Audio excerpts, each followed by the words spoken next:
따라서 상속재산 분할 심판에서는 얼마나 밝혀낼 수 있느냐가 관건이라 하겠습니다. 안녕하세요. 대한변호사협회 인증 상속부동산 전문변호사 김홍일입니다. 이번 시간에는 상속재산 분할 심판 청구는 어느 때 하게 되는지, 또 재판에서는 어떠한 점이 중요한지에 대해서 알아보도록 하겠습니다. 상속재산 분할 심판 청구란 말 그대로 상속재산을 공평하게 나누어 달라는 심판을 가정법원에 청구하는 것입니다. 그럼 어떠한 경우에 상속재산 분할 심판을 청구하게 될까요? 우선 상속재산에 대해서는 재판이 아닌 상속인들 간의 협의를 통해서 나눌 수도 있습니다. 상속재산을 협의 분할할 경우 상속인들 전원의 동의가 있어야 하는데 이게 생각보다 어려운 경우가 많습니다.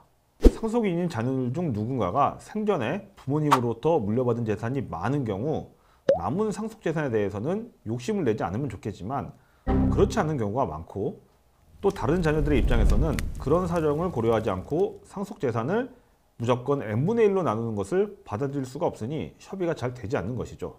이렇게 협의가 되지 않으면 결국 소송으로 갈 수밖에 없습니다. 그런데 앞서 말씀드린 경우와 달리 자녀들 중 아무도 부모님 생전에 재산을 증여받지 않았다면 형제들이 각자 상속 지분대로 상속을 받으면 되니까 협의가 비교적 쉬울 것이고, 그렇다면 소송까지 가지 않게 되겠죠. 결국 형제들 간의 상속재산 분할 심판까지 가는 경우는 크게 세 가지 경우로 나눠볼 수 있습니다. 첫 번째는 특별수익이 존재하는 경우입니다. 예컨대 특정 상속인이 생전에 부모님으로부터 많은 재산을 증여받았거나 유언으로 상속을 받은 경우 이렇게 받은 재산을 특별수익이라고 합니다.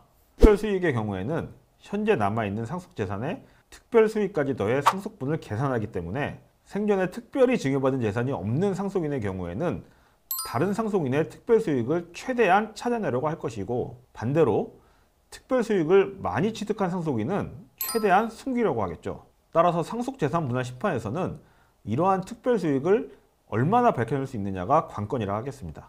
상속재산 분할 심판을 하게 되는 두 번째 경우는 상속인 중 누군가가 기여분 주장을 하는 경우입니다. 기여분이란 공동상속인 가운데 피상속인의 재산의 유지나 증가에 특별한 기여가 있거나 피상속인을 특별히 부양한 경우에 그러한 기여를 상속재산 분할에서 고려한 것을 말합니다. 예를 들어 상속재산으로 남아있는 저 부모님 아파트를 구입할 때 내 돈이 많이 들어갔다, 또는 편찮으신 부모님을 내가 30년간 모시면서 병원비, 생활비 등을 다 댔다. 그러니까 그러한 내 노력을 인정해줘야 하고 최소 내가 상속재산 중에 50%는 가져가야 돼. 이렇게 기여분 주장을 해볼 수 있죠. 하지만 다른 형제들의 입장에서 순순히 기여분을 인정해주기는 어렵겠죠. 그러니까 누군가가 기여분 주장을 하게 되면 협의 분할이 되기 어렵고 그 기여분을 인정받기 위해서 재판으로 갈 수밖에 없게 되는 것입니다. 기여분의 경우 내가 기여한 바를 얼마나 입증할 수 있느냐가 관건입니다. 재산을 형성할 때 돈을 댄 내역, 또 부모님을 모시고 살면서 지출했던 병원비나 생활비 등을 오랜 기간 동안 꼼꼼히 챙겨두어야만 기여분을 인정받을 수 있을 것입니다.